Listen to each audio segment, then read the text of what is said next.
What's going on, everybody? It's your boy JP, back with another video. And today I have the Google Pixel 5 5G. And, well, what can be said about this phone? What can be said about it? The phone retails for $700. And everything about it is flagship in typical Google fashion, except the processor itself. It has a Snapdragon 765G instead of the 865.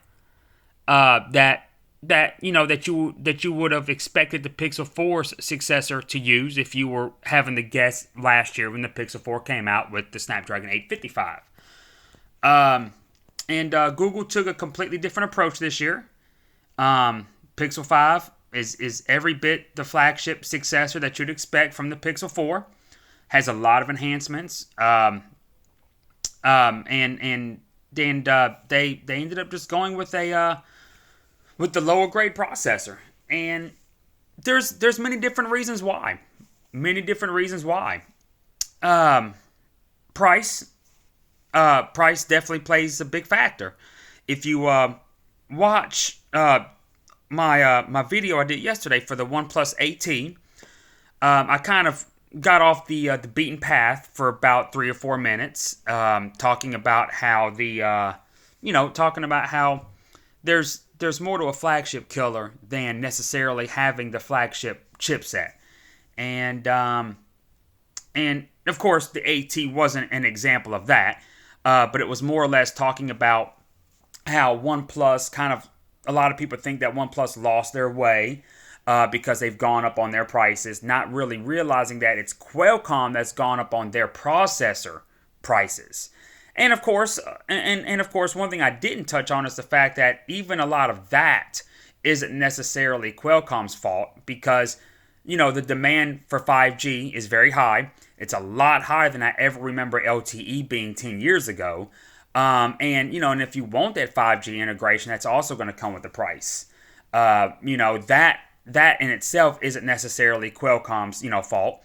But other aspects, these processors are pushing capabilities that the phones themselves that they're landing in aren't even ready for. We're talking about desktop grade gaming graphics, for example, and that's just one thing. That's just one aspect behind these more powerful chipsets.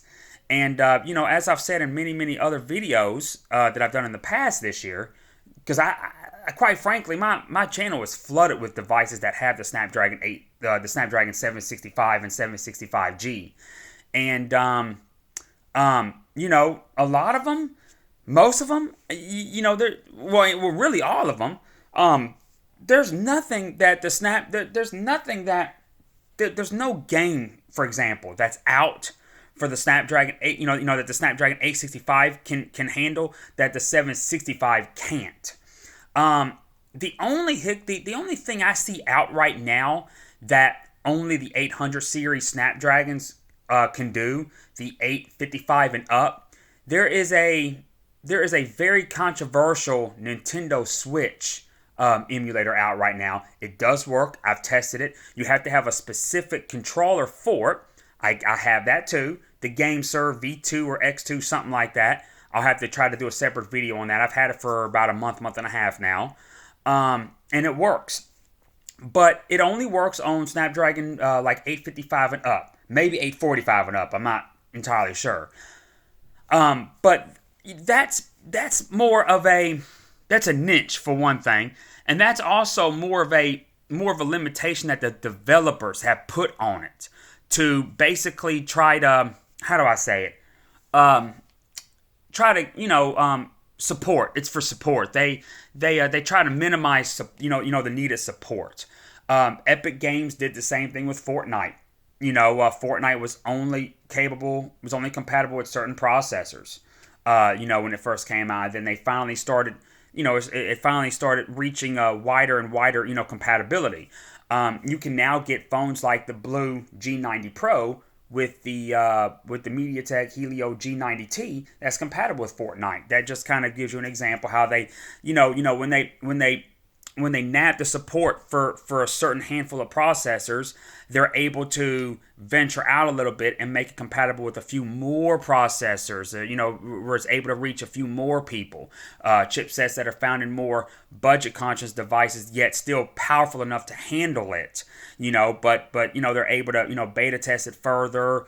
Support it further. That's kind of why Epic Games did what they did with Fortnite at first before putting it on the Play Store.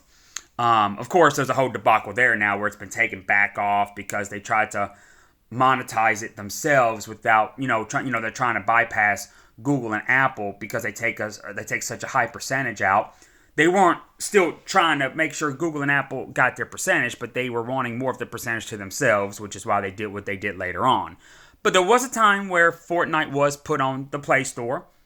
Because they were able to offer it on a more broadened, array of devices, if you will, more processors. But other than those two examples right there, and really Fortnite's not an example because Fortnite has actually been compatible with the Snapdragon 765 since the 765 came out.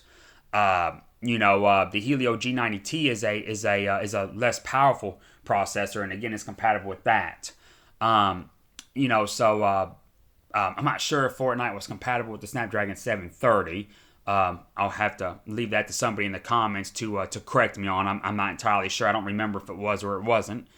But I'm not a big Fortnite player myself, so I'm not, really trying to talk about that too long. The point of that conversation is that the 765 is more than capable. A phone with the Snapdragon 765 can be a flagship killer, not necessarily the Pixel 5, but more like devices at a lesser price. $600 is definitely less than what the Pixels generally have gone for the past few years. Pixel 4, Pixel 3, etc. And those were without 5G, and they were still more expensive. And I'm talking about the base models, not the XLs. There is no XL. Unless you consider the Pixel 4a 5G to be an XL. It kind of somewhat is. Same chipset, bigger screen, still an OLED, but it loses out on the 90Hz refresh. There's no 90Hz. It's just a standard 60Hz. It also has 6 gigs of RAM versus the 8 found here on the Pixel 5. They surprisingly have about the same camera hardware. I did read something yesterday where there was a difference in the ultra wide. Something about 8 megapixel versus 16 megapixel, and that was something I just read yesterday or the day before, but I could have sworn that the camera hardware between the two are the same. So someone, please comment that and below as well. Again, y'all know cameras are always my weakness, and I know a lot of people watch a lot of reviews for the camera. And of course, as I say a lot of times, those, my video is probably not the one that you want to watch then, and I completely understand. But not that cameras aren't important to me. They are. I'm always taking pictures of my cars, my motorcycles. Believe me, random things. It's just I don't the general I would say 400 and up. The $400 and up phone takes generally good still pictures. I'm not a photographer with it, nor do I try to be a photographer. So I don't worry about every single last etching detail, so to speak. But I can and do appreciate a good camera too, though. Like a lot of other people. But the Pixel 5, you're still getting that great camera. Google finally added the ultra wide that everyone complained that the Pixel 4 didn't have last year, and I was actually one of those. I actually do prefer an ultra wide over a telephoto. Could Google have put both? Yeah, and made it a triple camera? Yeah, absolutely. But they didn't. It's a dual, but again, the secondary lens is an ultra wide. There's your fingerprint sensor. This back is amazing on this phone, which I'm gonna touch on here in a minute. Here, there's your power button and your volume rocker, USB Type C. It's a beautiful phone to say the least. It's full HD, 1080. It does have the punch hole design. What I respect, an area that I respect Google on with this phone is that they weren't afraid to backtrack, something that Apple would refuse to do, in my opinion. Google backtracked on the Project Solus technology. Taking away Project Solus also took away the necessity for facial recognition. If you remember, the Pixel 4 relied on facial recognition like the iPhones have since the iPhone 10.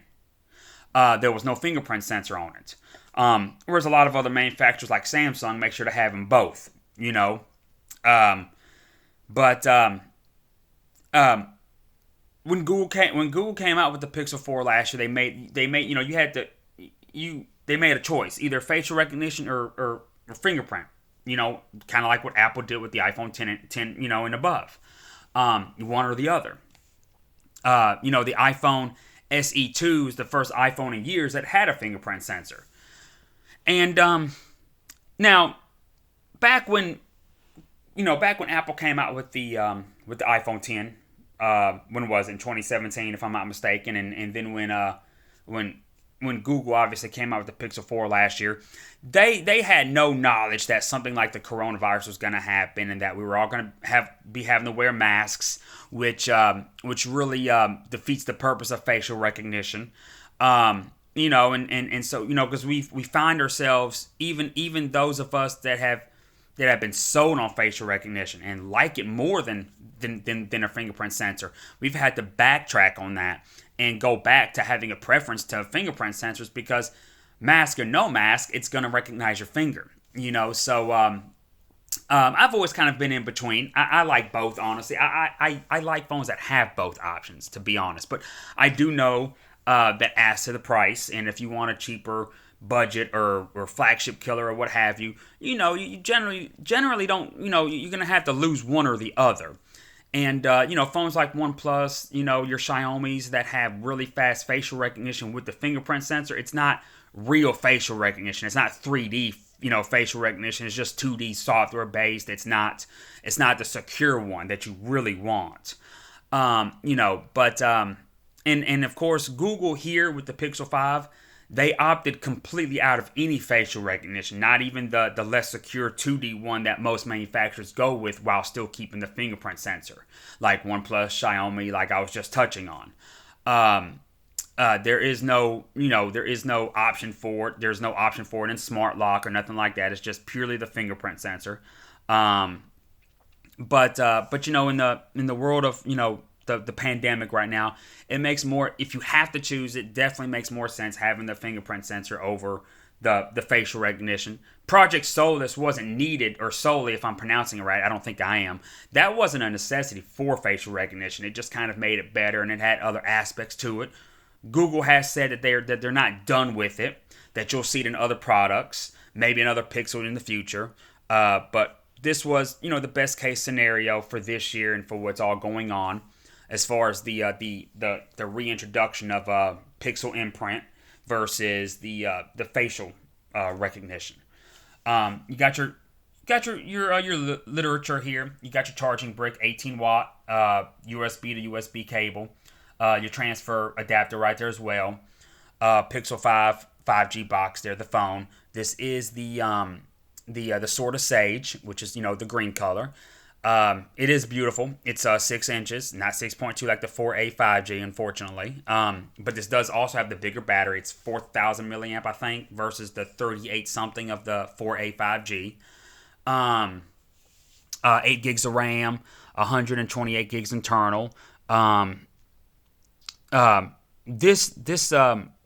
This material of this phone is absolutely wonderful. Absolutely wonderful. This is the first metal-built phone that actually has wireless charging. And you also notice, too, there's no antenna bands sticking out, which is something else that you often see with metal-built phones. Google built some kind of plastic resin, if you will, or however you say it, over the metal. And there's somewhere in the center here, there's something cut out through the metal that you obviously don't see because there's plastic covering it, that actually allows the wireless charging coil to breathe, and obviously to allow it to do its thing, to work. And it's that same material that allows the cellular signal, or the Wi-Fi signal as well. I'm guessing that the Wi-Fi is also with metal built devices such as a phone. I'm sure that the Wi-Fi signal probably is hampered by it as well, like the cellular signal always was, and that's why you have the antenna bands that you see on a lot of phones. To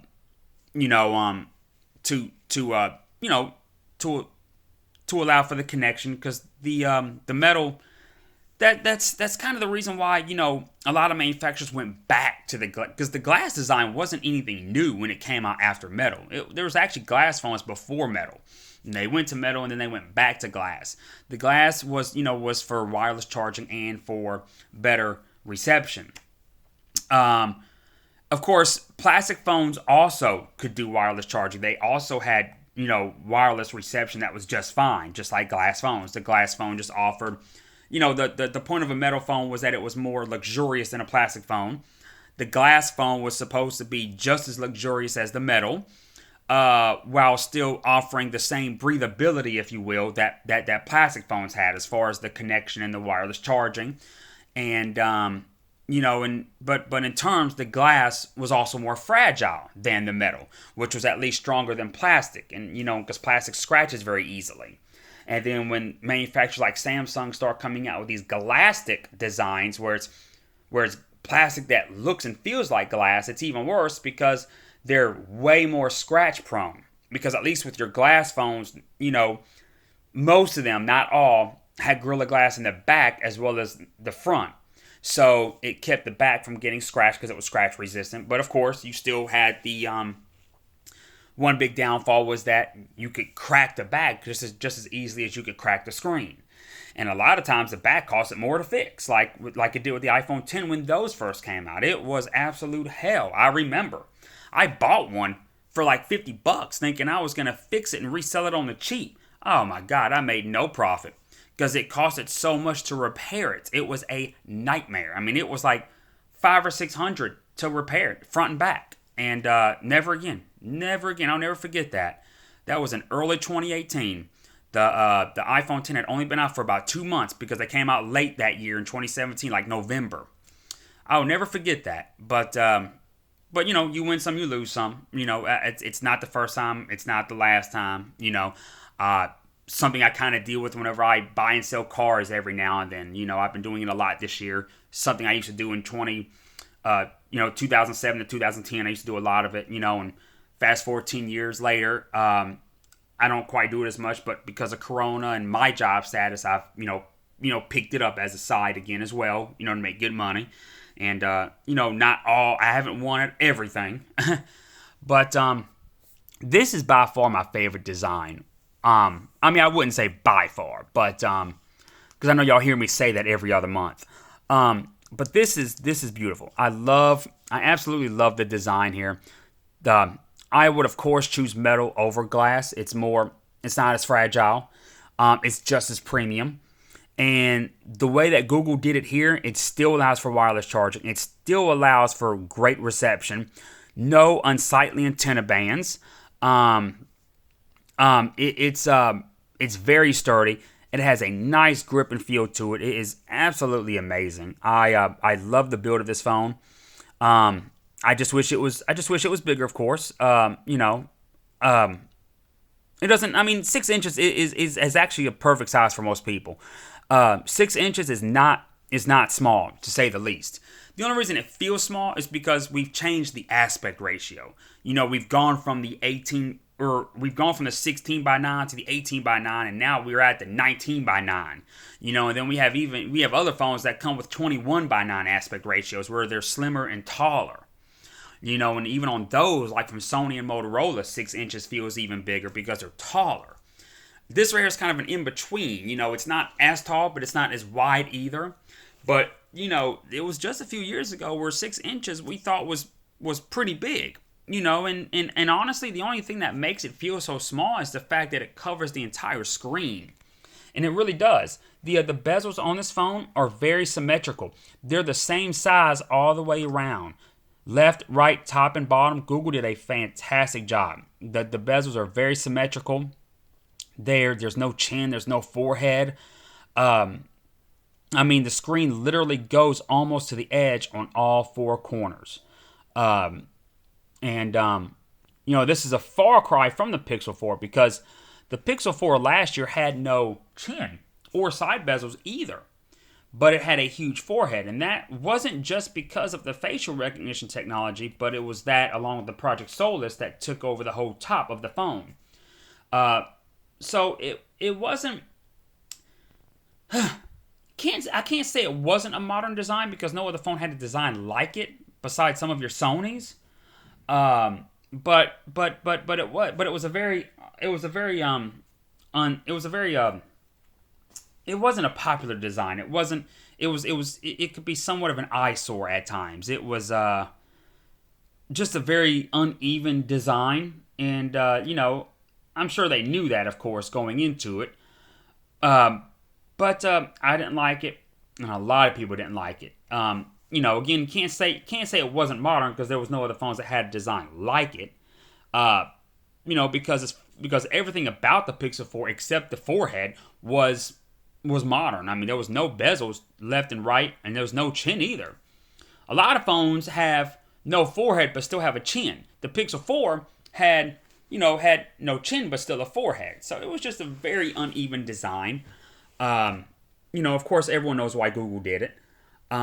I like that Google went back on that. They realized that it wasn't that great of a design. Apple, a lot of times when they come out with a design that's not very popular, they don't backtrack. They don't admit defeat. They just try to make the current design better. They try to advance it, and it's kind of one of those things where they've actually been successful at it, don't get me wrong, but, at what point do you have to just agree with the consumer and be like, yeah, you're right, we're going to go back to this. We're going to go back to this style, whatnot. Google just did a complete 180. The Pixel 5 here is built just like any modern phone with a punch hole in the upper left-hand corner.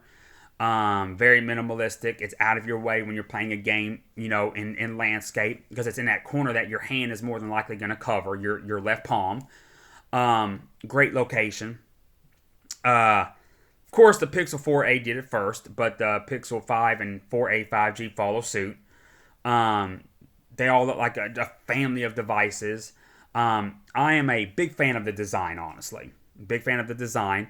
I still would have liked to have seen Google add facial recognition, even if it's the less secure 2D one. I get it, but it still would have been nice just to have it, like OnePlus, did on the 8T, as they have done on all of their phones.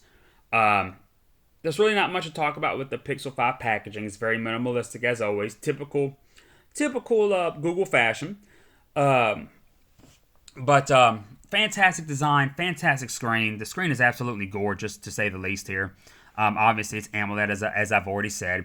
I prefer the buttons instead of the gestures. The gestures are on by default. I switched to the buttons there. Of course, your imprint, your pixel imprint, your camera square with the dual camera. The nice subtle G logo there, which has like a little hologram in it. It's really nice. This is the Sword of Sage, very beautiful. I really love the design of this phone. I would have still liked to have seen an XL model, not just the 4A 5G, but one that would have still kept a 90 hertz refresh, or even better, a 120 hertz refresh. But there's, don't be afraid by the processor, the Snapdragon 765G. Google did go with the 765G, not just the standard 765, which I'm sure would have been just fine too. But there's nothing that the